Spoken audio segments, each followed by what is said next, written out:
In the early 1900s, the United States almost controlled an empire far greater than you were ever told in school. Not just the Philippines, not just Hawaii, but influence, stretching across the Pacific, into Asia, and deep into the oil fields of the Middle East. And then, without warning, it vanished. How and why remains a mystery history books avoid. After the Spanish-American War of 1898, America was no longer a quiet republic. Newspapers called it the birth of a global empire. Secret agreements were signed, private companies, backed by the government, were sent overseas. They built railways in China, took oil rights in Persia, and set up trade monopolies in the Pacific. But this wasn't the America you know. This was empire building, in the shadows. Behind it all was a network of businessmen and politicians, the kind who never ran for office, but always pulled the strings. Men like Edward Harriman, the railroad tycoon who negotiated in Tokyo, and John D. Rockefeller, whose oil empire reached into foreign governments. Their goal? Not democracy, not freedom, control.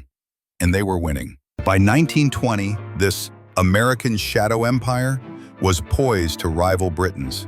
But then, it began to crumble.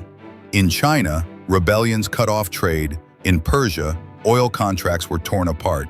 And in Washington, a new wave of politicians vowed to return to isolation. It was as if someone, somewhere, decided the empire must die.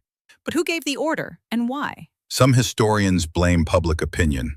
Americans were tired of foreign wars. Others say Britain quietly pressured the U.S. to step back because two global empires could not share the same map. And then there's the darker theory that the very men who built the empire dismantled it themselves.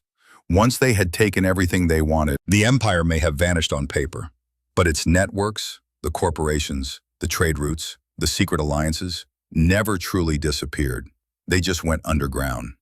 Even today, you can trace the same families, the same companies, influencing foreign policy in ways most Americans never see. The empire never died. It simply learned to hide.